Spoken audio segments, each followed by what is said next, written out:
Capitalism या पूंजीवाद, आपने इन शब्दों को कहीं ना कहीं तो जरूर सुना होगा, कभी किसी नेता के मुंह से या फिर न्यूज पर, और कहीं ना कहीं तो आपने किताबों में भी जरूर देखा होगा। अब इसके लिए कुछ लोग कहते हैं कि कैपिटलिज्म पिछले 200 सालों में टेक्नोलॉजिकल प्रोग्रेस की वजह बनी है, जबकि बाकी के सोचते हैं कि ये विचारधारा या आइडियोलॉजी हमारी धरती के विनाश के लिए जिम्मेदार होगी। अब इनमें से कौन सा सच है और कैपिटलिज्म का दूसरा पहलू क्या है? क्या पूंजीवाद ने दुनिया में सुधार किया है या पूंजीवाद एक विचारधारा है जिसने दुनिया को तबाह कर दिया है? पूंजीवादी विचारधारा की सफलता और असफलता क्या रही है, या फिर सबसे जरूरी ये कि कैपिटलिस्ट आइडियोलॉजी आखिर है क्या? आइए आज की इस वीडियो में हम आपको इन सारे सवालों के जवाब दें, इसलिए वीडियो को आखिर तक जरूर देखिएगा। पर वीडियो शुरू होने से पहले अगर आप लोग चैनल पर नए हैं या आपने अभी तक चैनल को सब्सक्राइब नहीं किया तो चैनल को सब्सक्राइब करना और बेल आइकन दबाना ना भूलें, ताकि हमारे चैनल की कोई भी वीडियो आपसे मिस ना हो जाए। हम आपको यह बता दें कि कैपिटलिज्म कितना सफल रहा या असफल हो गया। चलिए उससे पहले ये जान लेते हैं कि आखिर कैपिटलिज्म होता क्या है। कैपिटलिज्म क्या है? कैपिटलिज्म शब्द कैपिटल से आया है, जिसका मतलब होता है पैसा या किसी भी प्रकार की वेल्थ। चाहे आपके पास मकान हो, जमीन पर कारें हो, वो आपकी कैपिटल है। पूंजीवाद एक ऐसा समाज है जहां हर एक व्यक्ति अपनी क्षमता के अनुसार काम करता है, लेकिन उसे अपनी कैपिटल के मुताबिक रिटर्न मिलता है। जिस व्यक्ति के पास सबसे ज्यादा कैपिटल होगा उसे सबसे ज्यादा लाभ प्राप्त होगा। मूल रूप से पूंजीवाद एक विचारधारा है जो निजीकरण या प्राइवेटाइजेशन को बढ़ावा देती है, जहां प्रोडक्शन के साधन जैसे भूमि, खेत, कारखाने और इंडस्ट्रीज प्राइवेट इंडिविजुअल्स के अंडर होती हैं। कैपिटलिज्म एक तरह की विचारधारा का नाम है जो ह्यूमैनिटी सोशलिज्म से ज्यादा इकोनॉमिक बेनिफिट्स के फेवर में है।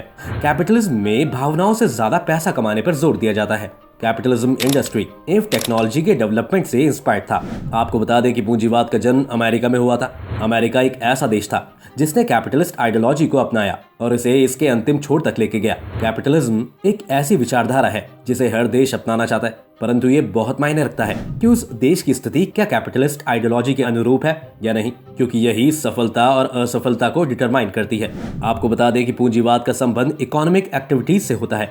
यह इंडस्ट्रियल एंड टेक्नोलॉजिकल डेवलपमेंट पर बल देता है और यह मशीनीकरण की प्रोडक्ट मानी जाती है।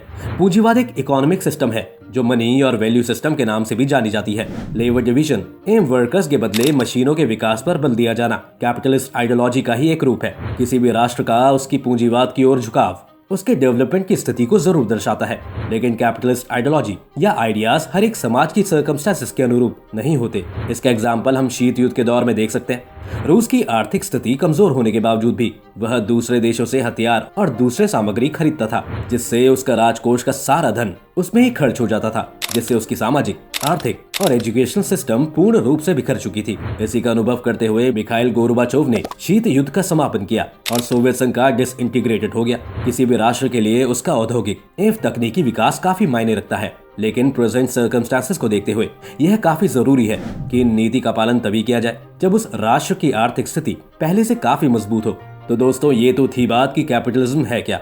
चलिए अब हम आपको ये बताते हैं कि इसकी पॉजिटिव साइड क्या है। Positive of capitalism. पूंजीवाद का सबसे बड़ा सफल विचार डिसेंट्रलाइजेशन हो सकता है। कैपिटलिस्ट कंट्रीज में सभी को अपना कारोबार शुरू करने की आजादी है, यहाँ तक कि आप कोई भी बिजनेस शुरू कर सकते हैं और हर साल बहुत सारे नए व्यवसाय शुरू हो रहे हैं। ये व्यवसाय एक दूसरे से इंडिपेंडेंटली काम करते हैं। इसका मतलब है कि वे डिसेंट्रलाइज्ड है। अब देखिए कि इससे होता क्या है कि वे एक दूसरे के साथ कम्पीट करते हैं, जिससे मार्केट में रोज नई इनोवेशंस आती हैं। दूसरी ओर सोवियत संघ जैसे साम्यवादी समाजवादी देशों में सब कुछ सरकार द्वारा कंट्रोल किया जाता है। सभी मेजर प्रोडक्शन सेक्टर्स और इंडस्ट्रीज को सरकार द्वारा कंट्रोल किया जाता है। कंट्रोल का केवल एक बिंदु है और वो है सेंट्रलाइजेशन।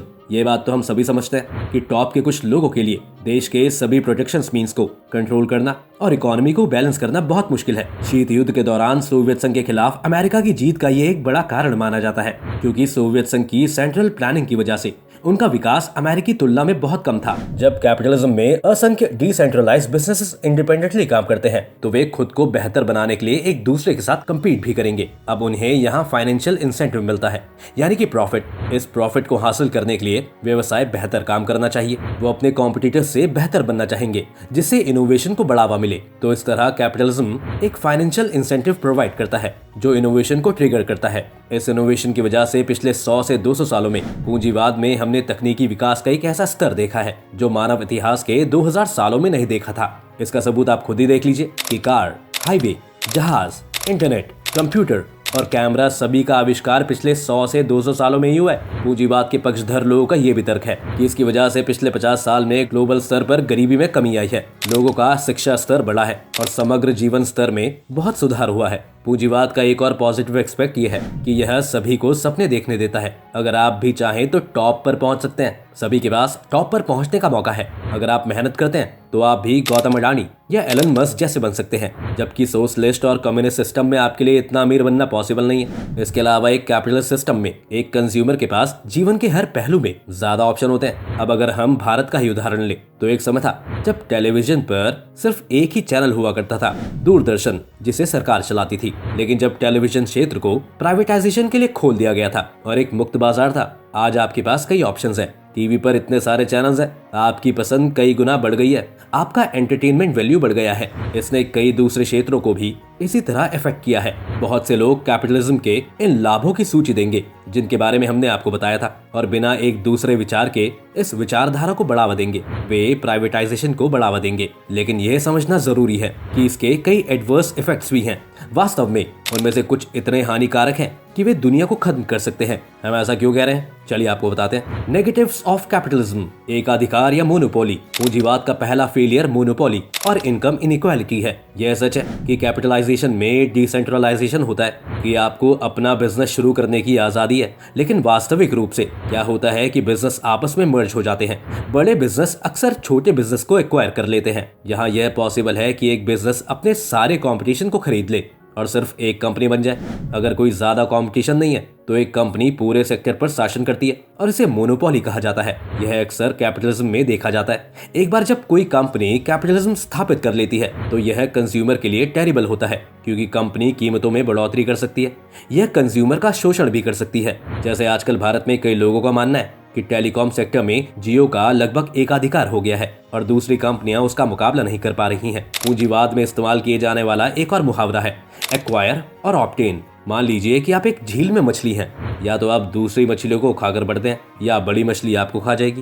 कैपिटलिज्म इसी तरह का काम है, या तो आप अपना विकास करने के लिए दूसरी कंपनियों को एक्वायर करना शुरू कर दें या कोई बड़ी कंपनी आपको एक्वायर कर लेगी। क्या आपको याद है कि जबोंग एक कंपनी हुआ करती थी जिसे मिंत्रा ने एक्वायर किया और मिंत्रा को बाद में फ्लिपकार्ट द्वारा एक्वायर कर लिया गया। आज एकाधिकार कही जाने वाली कंपनियां दूसरी कंपनियों को एक्वायर करके ऐसी हो गई हैं। सोशल मीडिया में फेसबुक को एकाधिकार माना जाता है क्योंकि इंस्टाग्राम और व्हाट्सएप, जो दो सबसे ज्यादा इस्तेमाल किए जाने वाले सोशल मीडिया ऐप्स हैं, फेसबुक के अंडर आते हैं। इंटरनेट की दुनिया में गूगल का एकाधिकार इसलिए भी कहा जाता है क्योंकि यूट्यूब, जिसके जरिए आप ये देख रहे हैं, गूगल के अंडर है। एंड्रॉइड का स्वामित्व गूगल के पास है। Google maps, Google shopping, Google पे और गूगल लोन वास्तव में गूगल की मूल कंपनी अल्फाबेट ने 241 कंपनियों को एक्वायर किया है। बढ़ती असमानता। अब देखिए, ये जो कैपिटलिज्म है ये इनइक्वालिटी पैदा करता है, जहां अमीर लोगों और अमीर कंपनियों के पास सारी दौलत है और छोटे बिजनेसेस हकीकत में उनका मुकाबला नहीं कर सकते।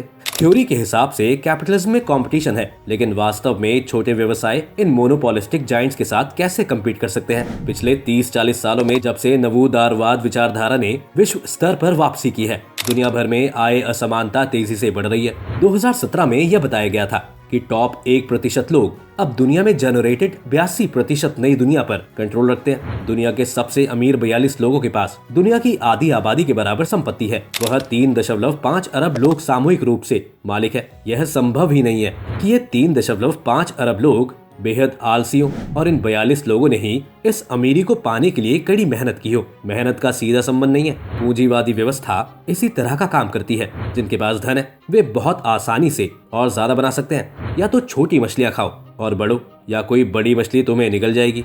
गरीबी घेरा। दोस्तों, ये कहावत तो आपने सुनी ही होगी कि गरीबी गरीबी को जन्म देती है। गरीब लोगों के पास निवेश करने के लिए पूंजी नहीं है। अगर उनके पास शुरू करने के लिए पैसा नहीं है तो उनके लिए आगे बढ़ना बेहद मुश्किल होगा।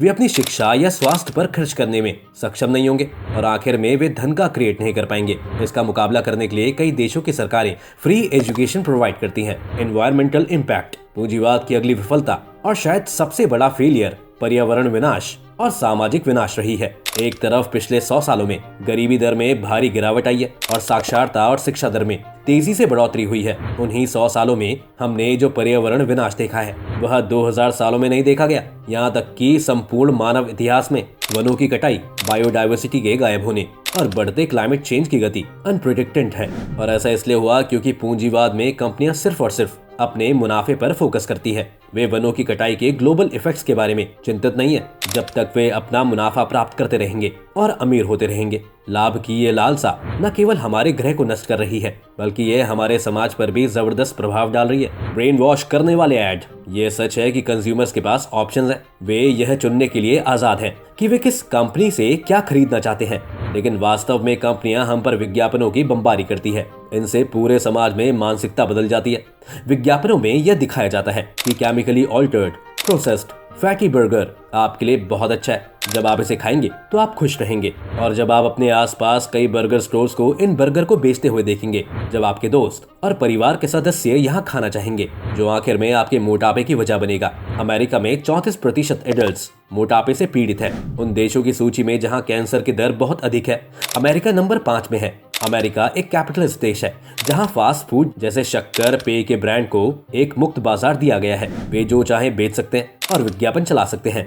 वे जो चाहते हैं दिखा रहे हैं, सब मुनाफा कमाने के चक्कर में। दरअसल कंपनियों में मुनाफा कमाने के लिए उपभोक्ता को ऐसी चीजें खरीदने के लिए गुमराह किया जाता है जो उनके लिए हानिकारक थी। लोगों को जिन चीजों की जरूरत नहीं थी लेकिन उनकी मांग विज्ञापनों ने पैदा कर दी। इसका प्रमुख उदाहरण तंबाकू और शराब कंपनियां हैं। वे ऐसे विज्ञापन चलाते हैं जो लोगों को यह महसूस कराते हैं कि उनका प्रोडक्ट उन्हें प्राउड महसूस कराएगा और उन्हें समाज का सम्मान मिलेगा। लेकिन हर उदाहरण इतना चरम नहीं है। उसने उपभोक्तावाद यानी कि कंज्यूमरिज्म को भी जन्म दिया है। आप 50 साल पहले के बारे में सोचो। एक आम आदमी को क्या चाहिए था? एक सामान्य व्यक्ति के लिए आसान जीवन जीने के लिए समाज ने क्या आवश्यक समझा? एक घर, एक सिक्योर नौकरी और अच्छा खाना। आजकल आपको समाज में एक सम्मानजनक स्तर पर और कितनी चीजों की आवश्यकता है? आपको एक घर, एक कार, एक मोबाइल फोन, कम से कम 10 नए कपड़े और जूते चाहिए। और हर साल या 2 साल में आपको नए कपड़े लेने की जरूरत होती है। तभी आपको समाज में सम्मानित स्तर पर माना जाएगा। लेकिन जरा सोचिए, 50 साल पहले आपके दादा दादी और परदादा परदादी के पास कितने कपड़े और कितने जोड़ी जूते थे? ये कैपिटलिस्ट सिस्टम लोगों को या और वो सब कुछ खरीदने के लिए मजबूर करती है। जितना ज्यादा आप बेहतर खरीदते हैं, आपके पास जितनी ज्यादा नई चीजें हैं, वे आपके लिए अच्छा है। नवीनतम आईफोन, नवीनतम कार मॉडल, जितना ज्यादा आप खरीदते हैं और जितना ज्यादा आप कंज्यूम करते हैं उतना ही बेहतर है। क्यों? क्योंकि कंपनियों को ज्यादा से ज्यादा मुनाफा होगा। यह सिस्टम इन्फिनिटी कंजप्शन के मॉडल पर काम करती है। जितने ज्यादा लोग खरीद सकते हैं वो उतनी चीजें खरीदते हैं, लेकिन वास्तव में रिसोर्सेज लिमिटेड हैं। और यही वजह है कि हम पूंजीवाद के कारण बड़े पैमाने पर पर्यावरण का विनाश देख रहे हैं। यह सिस्टम प्रोडक्ट्स को बेचने के लिए आपकी इनसिक्योरिटीज पर हमला करती है। अगर आपकी त्वचा सांवली है तो फेयरनेस क्रीम खरीदें। अगर आप कम बालों वाले हैं तो ये लेजर उपचार खरीदें। अगर आपके होंठ, नाक और चेहरे किसी ऐसी ही टॉप सेलिब्रिटी की तरह नहीं है तो ये नई सर्जरी खरीदें। अगर आपका कद छोटा है तो लंबे होने के लिए इस नए ड्रिंक को खरीदें। तो दोस्तों, ये तो थी बात कैपिटलिज्म की। अब आइए बात करते हैं कि ये कैपिटलिज्म डेमोक्रेसी में कैसे काम करता है, डेमोक्रेसी के लिए कितना सही है और कितना नहीं, पूंजीवाद और लोकतंत्र, और आखिर में कम्युनिज्म की तुलना में पूंजीवाद ऐतिहासिक रूप से डेमोक्रेटिक स्ट्रक्चर्स के लिए बेहतर अनुकूल रहा है। कम्युनिस्ट देशों में अक्सर तानाशाही होती रही है, लेकिन पूंजीवाद ने लोकतंत्र के साथ अच्छा काम किया और फला फूला है। हम ये नहीं कह रहे हैं कि पूंजीवाद में तानाशाह नहीं थे, लेकिन जनरल तौर पर पूंजीवाद का रिकॉर्ड बेहतर रहा है। लेकिन इस सिस्टम की नाकामी ये विचारधारा तब दिखाती है जब कंपनियां इतनी बड़ी हो जाती हैं और उनके पास इतनी दौलत हो जाती है कि वे सरकार से भी ज्यादा ताकतवर हो जाती हैं। ऐसे मामलों में कंपनियां आसानी से सरकारों को रिश्वत दे सकती हैं, सरकारों को खरीद सकती हैं और यहाँ तक कि चुनावों में हेर फेर करने में भी मदद कर सकती हैं। कंपनियों को सिर्फ अपने मुनाफे से मतलब है। अगर उन्हें लगता है कि किसी विशेष राजनेता के जीतने पर उन्हें बेहतर लाभ मिलेगा तो वे उस राजनेता को धन देंगे और उनके चुनाव अभियान का समर्थन करेंगे। यह सार्वजनिक रूप से हो सकता है, जिसे अमेरिका में लॉबिंग के रूप में जाना जाता है। यह अमेरिका में कानूनी है। भारत जैसे देशों में यह बहुत स्पष्ट नहीं है, खास तौर पर इलेक्टोरल बॉन्ड के पास होने के बाद से कौन सी कंपनी किस राजनीतिक पार्टी को फंडिंग कर रही है हमें पता नहीं है। लेकिन कुल मिलाकर सभी कंपनियां उस राजनीतिक दल को जीतने में मदद करेंगी जो उन्हें सबसे ज्यादा फायदा देगा। यह भ्रष्टाचार सभी पहलुओं में काम कर सकता है और हर देश के लिए बहुत हानिकारक है। कंपनी उन्हें वन भूमि बेचने के लिए मजबूर करने के लिए सरकार को पैसे दे सकती है और सरकार उसका पालन करेगी। कंपनियां नियमों को इस तरह से बदलने के लिए कह सकती हैं कि भले ही नागरिकों को नुकसान हो, कंपनियों को फायदा हो, सरकार पालन करेगी। सरकार मूल रूप से कंपनियों के हाथों की कठपुतली बन जाएगी। यह अक्सर अमेरिका जैसे देशों के खिलाफ एक आरोप है। तो दोस्तों, आज की वीडियो में बस इतना ही।